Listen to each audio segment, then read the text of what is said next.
Hey there, and welcome to Alan's Music Room. It's Sunday night, it's July 4th, and I'm on vacation. So this is a pre-recorded show from the past.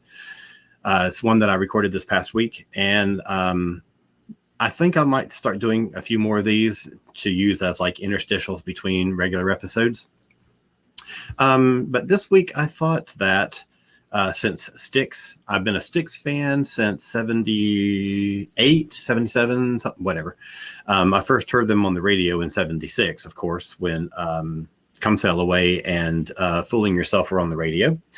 So I guess 76 is my starting point for STYX. So they just put out a new album this past week called Crash of the Crown. Really good album. So I thought to celebrate that, I would do a countdown of my favorite STYX albums. Now, the idea was that I was going to do a top 10, but I couldn't decide which two to leave out. So we're going to go top 12. So let's get started on that. And the first one I have on my list coming in at number 12 is a really weird album called Kilroy Was Here from 1983. Kilroy Was Here was sort of a rock opera kind of thing, very much a concept album, which is kind of par for the course for Dennis DeYoung in the late 70s, early 80s. He was all about the overall album concept or theme, and that really became a sticking point within the band, especially around this time. So Kilroy is an interesting little story, sort of like the band had come under fire, and other bands and rock and roll as a whole had come under fire from Christian groups and anti-rock music activists who were making a lot of accusations about Satanism and all this kind of stuff. And there had been the big controversy a year or two earlier than this about backward masking, where there was accusations that we just talked about backward masking on my last episode, where you take an album and you spin it backwards and you can hear a message that's sort of embedded in the underneath the music that's intended to influence the listener, usually in some satanic way. So that's all playing into the whole Kilroy concept. There are three main characters at work here. There's Dr. Righteous, who is sort of the Christian anti-music kind of figure, played by James J.Y. Young. We have Jonathan Chance, who is played by Tommy Shaw, who's a music fan who's on a mission to bring rock and roll back after it's been attacked and sort of sidelined. And we have Kilroy, played by Dennis DeYoung. Now, Kilroy's full name is Robert Orrin Charles Kilroy, whose initials are R-O-C-K. Come on. But anyway, so it's an interesting album. The concept got taken really to an extreme into a short film and the stage show and all this kind of stuff. And it really splintered. The band was already going through some strife, amongst its members. JY and Tommy, very much the rock and roll guys, and Dennis wanting to do more and more ballads and more concept and more theatrical kind of stuff. And there was just not a lot of agreement between them at this point. And the tour became really like character driven, and it was kind of convoluted. It was, it was hard to, it wasn't really a storyline that was easy to follow, and audiences didn't get it. It was very strange. It was just wacko. Interesting shows, but it was weird. But it's a good album. Mr. Roboto is, of course, the big hit from it, the one that is kind of iconic, the one that everybody remembers. The interesting thing is that none of these songs really got played or acknowledged by the band, because it wasn't long after this that Tommy Shaw split.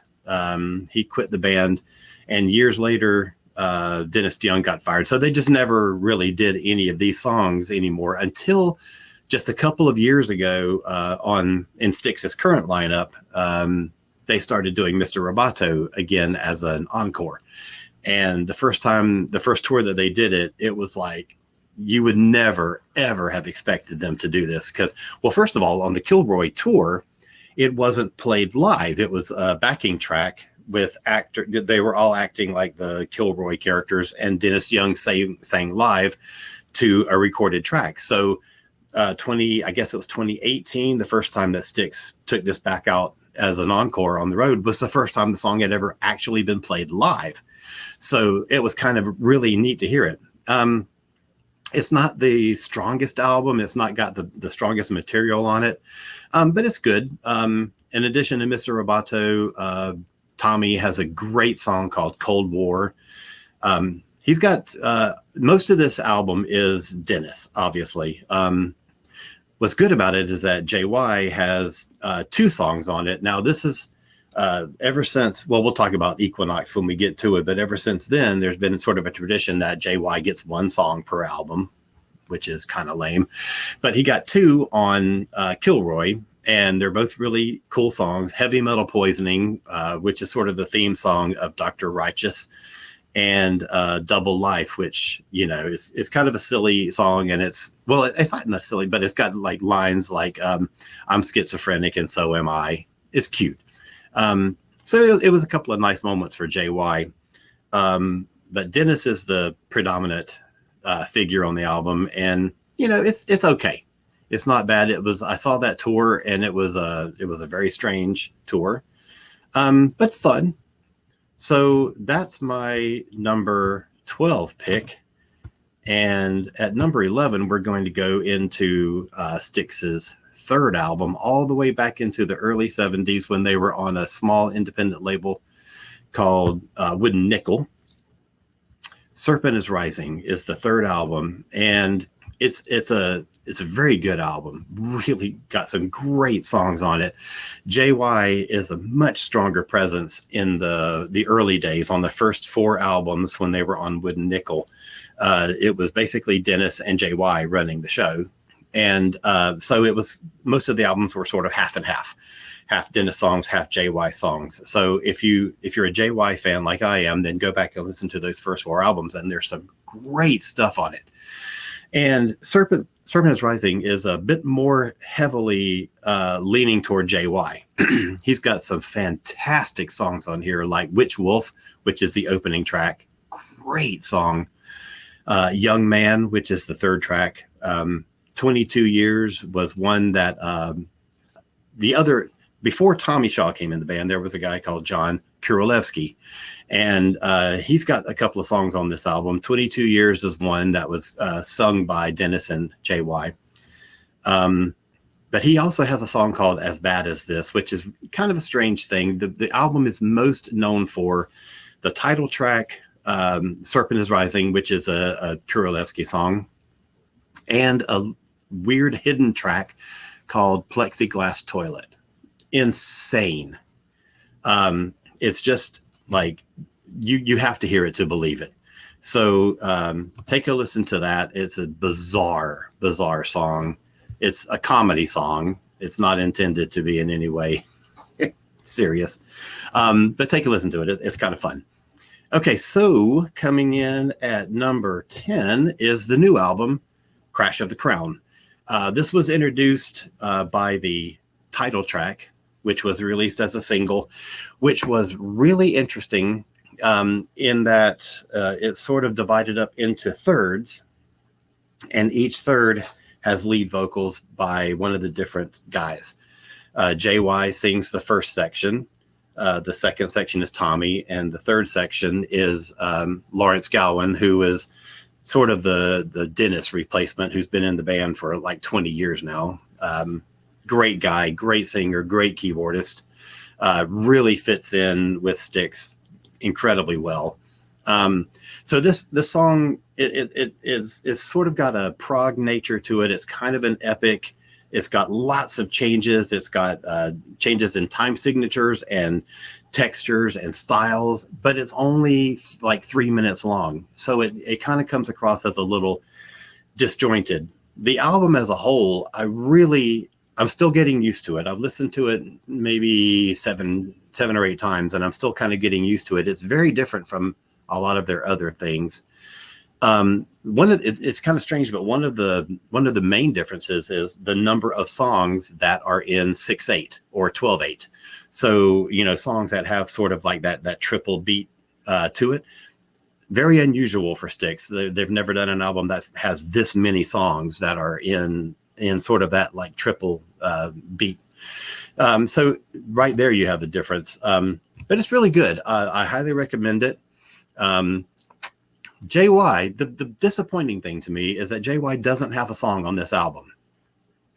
That's a change even from their previous, most recent album, which we're going to get to a little bit later, where he really kind of got one little 2-minute, almost a throwaway moment. But at least he had something.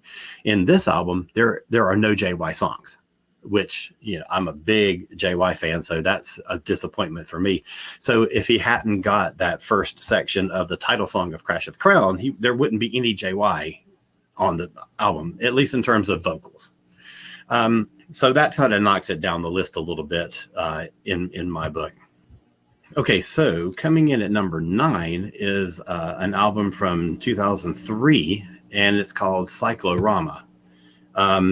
This was the first album that STYX had done in 14 years, and it's kind of it's a strange album, but it's really good. Throughout the 90s, STYX had done a few albums here and there. Tommy was on some and not on others. They had a guy called Glenn Burtnick who came in as sort of the Tommy replacement. And, you know, they're all okay albums. There's not really any memorable songs from any of them. But what's interesting in Cyclorama is that it features both Tommy and his replacement, Glenn Burtnick. So you've got 4 main songwriters and singers on this album, which is a sort of a new dynamic for STYX. But it's a great album. I really enjoy it. Tommy has got some really strong songs on it, like the opening 2 songs, Do Things My Way, Waiting for Our Time. Great tunes. This is the first album that Lawrence Gowan appears on, and he's got a couple of songs, one of them called Fields of the Brave. Fantastic. But I think, and I want to say also, Glenn Burtnick has a couple of good songs on there. There's one called Kiss Your Ass Goodbye. Kind of throwaway. But toward the end of the album, the song that really stands out to me on this album is Killing the Thing That You Love. I mean, it's one that's sort of like credited to most of the band as far as the songwriting goes. And Glenn sings it, but stylistically, it's kind of a throwback to some of the earlier Dennis things where there's interesting instrumental patterns throughout it. And lyrically, it's really great. It's one of my favorite songs on the album, and definitely the best thing that Glenn did within the band. JY has 2 songs on here that are really strong. And the first one, the one on side 1, These Are the Times, got an awful lot of press when the album came out. All the reviews about the album really focused in on that song. So it really kind of became, you know, a focus song on the album, and I really love it. But even more than that, there's one on side 2 called Captain America, which I absolutely love. One of my favorite JY songs that he's ever done. But I got to say that the best song on the album, and possibly, you know, one of the best songs that STYX has ever done, is a Tommy song. It's basically the closing, kind of an epic. It's 6 minutes long. For STYX, that's kind of on the long side. It's called One With Everything. Amazing song. It's got lots of time signature changes. It's just fantastic. So if you haven't listened to Cyclorama, I definitely recommend it. It's not easy to find, but if you do, get it. I think it's a really great album. Coming in at number 8, we're going all the way up to 1981. I'm sorry, 1979. Got my year wrong. For Cornerstone, which is another kind of weird album. This is one that's a little bit more, it was a big hit. Obviously, all the ones in the late 70s and the early 80s were all multi-platinum albums. There were lots of hits on them. But this one is a little different. It's a little more pop. It's a little more acoustic. It's sort of got a folkier kind of feel to it, particularly on a Tommy Shaw song called Boat on the River. It's an interesting album. Tommy, I think, is the real standout on this one. The opening song, Lights, is fantastic. I really love it. Never Say Never is good. And the closing song, Love in the Midnight, which is kind of another epic for them. It's 5.5 minutes, is really good. Dennis has this is where Dennis gets really schmaltzy. The first single from the album is Babe, which is STYX's only #1 hit. And it's just saccharine and syrupy. And another song in that vein is called First Time. And that was going to be the second album. So here's where the tension in the band starts to really develop. Tommy is like dead set against them releasing First Time as a second single because it's two really schmaltzy, sappy, love ballady kind of things in a row. And that would not be good for the band. It'd not be good for the sales of the album. And for Tommy and JY, who are the rock and roll guys in the band, that's just not what they're wanting to do. So he threatened to quit the band unless they pick something else that's a second single. And they even fired Dennis over an argument about this. It didn't last very long. They, invited him back in like the next day or whatever. But so they released, instead of releasing a Tommy single, they released another Dennis one, which was Why Me, which did not do anything on the charts. So, they probably should have picked one of Tommy's songs. But anyway, it's an okay album. It's got a lot of great moments on it. JY has a song called Eddie, which is interesting because it was about Teddy Kennedy, and Kennedy was about to run for president, and this was JY's kind of like advice to not do that, because the whole Chappaquiddick episode from 1969 had come back up and was really kind of hindering his chances of winning a presidency. And, I guess JY felt that if the Democrats had gone with a different candidate, they may have had a different chance of winning. So anyway, that's that album. A good album. It's, when it first came out, I didn't really enjoy it as much. It took me longer to kind of latch on to it than other albums had done, but good album. So that was from 1979, and we're going to go up to 1981 for the next one, and Paradise Theater. This is STYX's biggest selling album ever. And it's a good album. It's very heavily influenced by Dennis. It's a concept that he kind of came up with, and it's about the Paradise Theater, and which was founded in 1928 and lasted through 1958 before it closed and then became abandoned.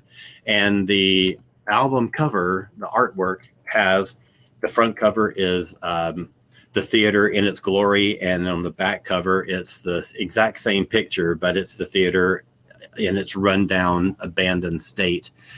And the album is sort of, or at least Dennis's concept is sort of about the loss of, or the change of American values throughout the 70s and 80s, and sort of longing for a better, more simpler time, something like that. It's got some really, this is the first STYX tour that I ever saw. And it was a great show. I really enjoyed it. It's got some great songs on it. It's got Tommy's Too Much Time on My Hands, which is the only top 10 single that Tommy ever had for the band, which surprises me because he's got so many iconic STYX songs that this is the only one that actually went top 10 on the Billboard charts, which is just wacko. But again, Dennis is driving the bus on this one. Rockin' the Paradise was another big song that did really well on rock radio, and that was co-written by Dennis, Tommy, and JY. So it's got a really strong full band sort of like sense about it. Great song. And the rest of it is okay. Tommy's got a really great sort of mid-tempo ballad called She Cares, which is gorgeous. But toward the end of the album, there's two songs that are really, really strong. One is Snowblind, which is, as I was talking about earlier, about the backward masking. Snowblind is where this comes in. Snowblind was accused of having some kind of like evil message recorded. When you took your finger and spin the record backwards, you would hear this sort of like evil message that's supposed to influence the listener and all this kind of stuff. And, you know, it's just silly. I will say, though, that I sat in my bedroom with my turntable and I spun my record backwards and I tried to hear the evil message and I couldn't come up with anything. So, you know, whatever. But in addition to that, JY has a song called Halfpenny Twopenny, which is one of my absolute favorite JY songs. Really, really strong. It's another 6 minute or so. It's a longer one for STYX. And it's just a fantastic song. So it's an uneven album, but it's a good album. One that I really enjoy, and a tour that was really enjoyable. So for my, what am I at? Number 6 pick. Man, we're halfway through the list. Holy cow. For my number 6 pick, we're going to go all the way back to 1973 once again for STYX's second album, STYX 2. And this one is most known for the massive hit Lady, which is just an incredible song. But when the album came out, the song wasn't a hit. It kind of flopped at radio. Wooden Nickel was kind of a small label that didn't really have the presence that, you know, larger labels had, and nobody really picked it up. So a year or so later, after the band's fourth album had come out, and I think that actually they had already left their contract with Wooden Nickel when this happened. But Wooden Nickel went to one of the local Chicago stations and they said, "This is a great song. Please play this song." So they gave them Lady, and they started to play it, and it caught fire, and it became a big hit in the Chicago area, and then it spread and became a moderate hit around the country. So Lady had sort of a slow gestation period as far as hits go, but the whole album is just great. You've got this one is the only album to not feature any songs written by JY, which is surprising. Now, he does some lead vocals. The opening song, You Need Love, is a JY song sung. The closing song, I'm Gonna Make You Feel It, is JY again. And pretty much everything else is Dennis, with a couple of songs by John Kuralewski. He's got, one of them is another throwaway kind of silly song, You Better Ask. Don't even bother. But the other one is called A Day, and it is 8 minutes and 19 seconds. It is phenomenal. It is so wonderful. It's just one of the best songs that STYX has ever done, and certainly the best thing that JC ever contributed. There's some great stuff from Dennis on side 2, Father OSA, which is great. He does an organ solo of Little Fugue in G by Bach. But probably the best song on the album is Earl of Roseland, which is the next to last song. And this is Dennis writing about his upbringing in the Roseland area of Chicago. And it's really great. And it, you know, captures his running around on the streets around that time and reading comic books.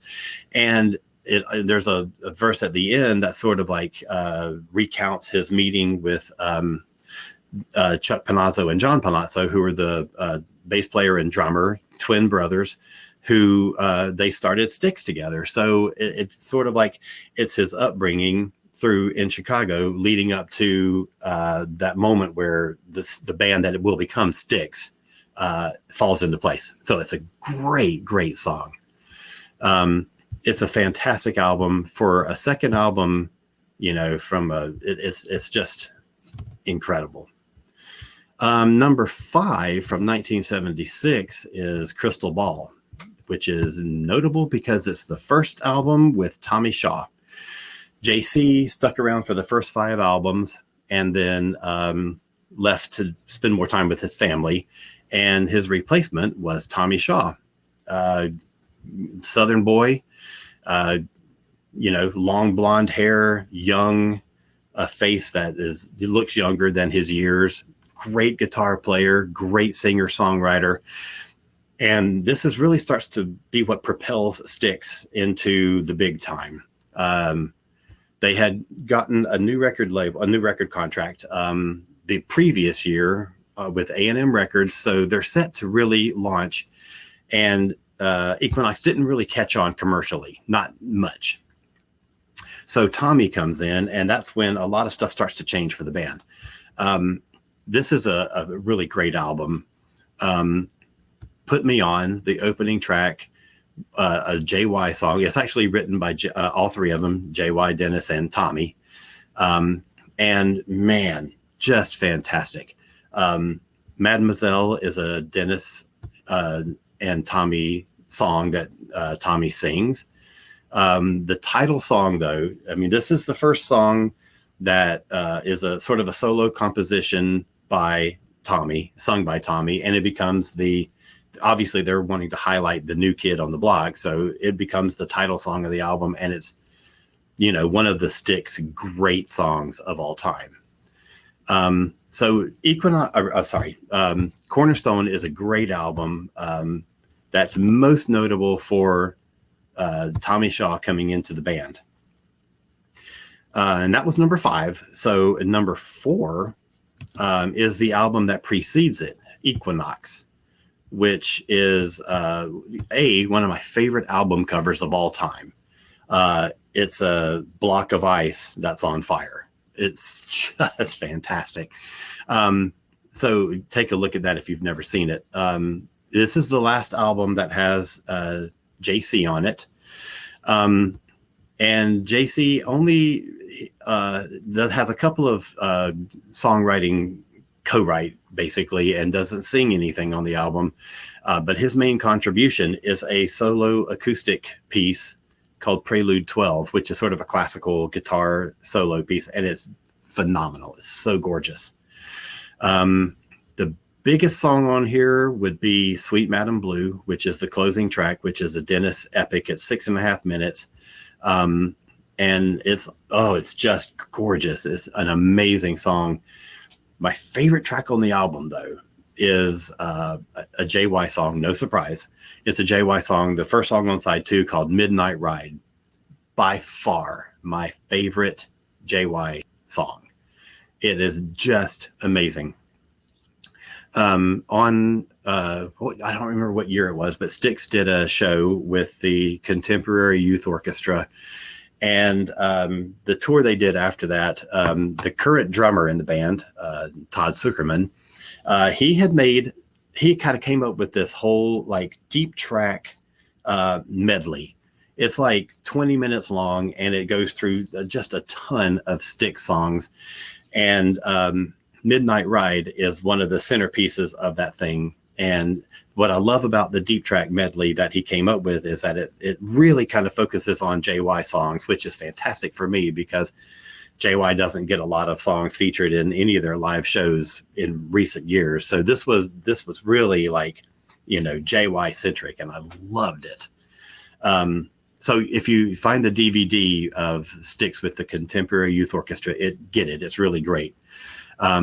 It kind of centers around their newest album at the time, which was called Big Bang Theory. And it was a covers album of early songs that influenced them. And it's got a great recording of I'm the Walrus, and it's got some blues covers and stuff like that. And it's a good album. I'm not a big fan of covers albums, but that one is good. And JY's got a couple of good tunes on it. So look for that album or that DVD with the Contemporary Youth Orchestra. It's really fantastic. But again, at number 4, Equinox, it's sort of the end of an era. It's sort of a transitional album. It's the first one on A&M where they've got a better studio, a bigger budget, but it's the last one with JC. So it's like this album that kind of closes out the Wooden Nickel era and sort of hints toward the Tommy Shaw era. it's just terrific. Light Up is a great song. Lorelei is a great song. It's really just a terrific album. But now we're getting into the real heavy hitters. The top 3 albums for me are sort of like the essentials. Like if you want to know STYX, get these 3 albums. And the first one coming in at number 3 is going to be a surprise because it's very recent, and it's from 2017, and it's called The Mission.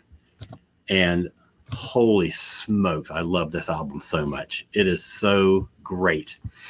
I loved it the first time I heard it, and the more I listened to it, the more I loved it. It's sort of it's a concept album, yes, but unlike a lot of the Dennis concept albums, which were about nostalgia or emotion and that kind of stuff, this is the story of a mission to Mars, colonizing Mars. And this is a concept that's very driven by Tommy and a friend of his called Will Ivankovich.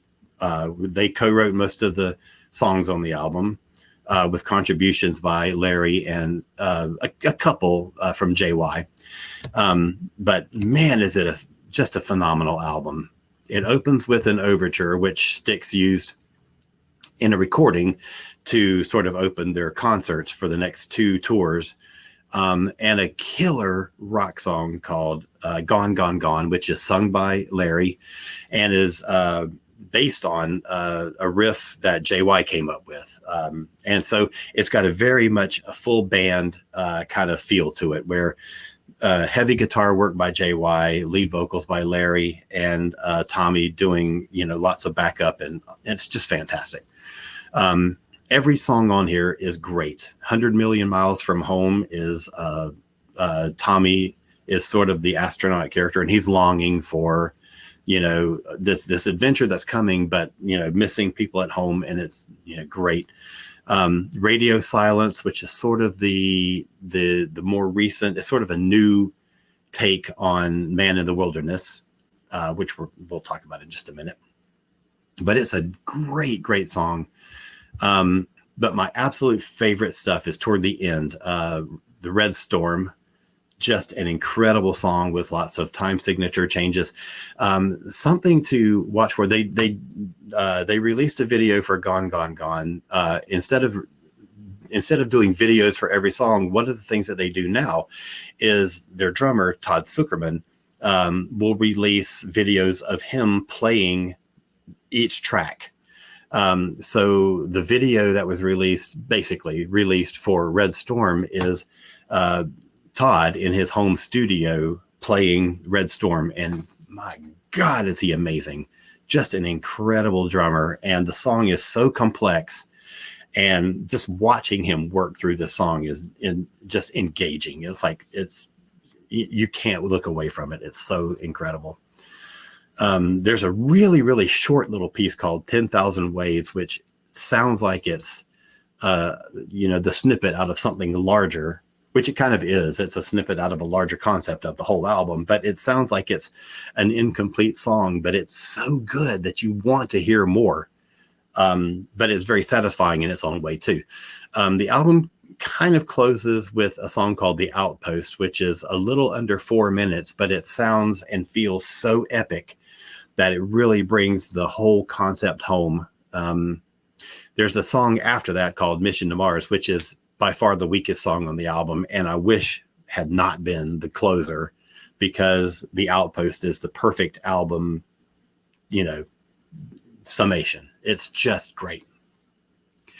And another really cool thing about the album is that Larry gets his own little sort of focus with a piano piece called Key Dive, which is basically a solo piano piece. It's just amazing.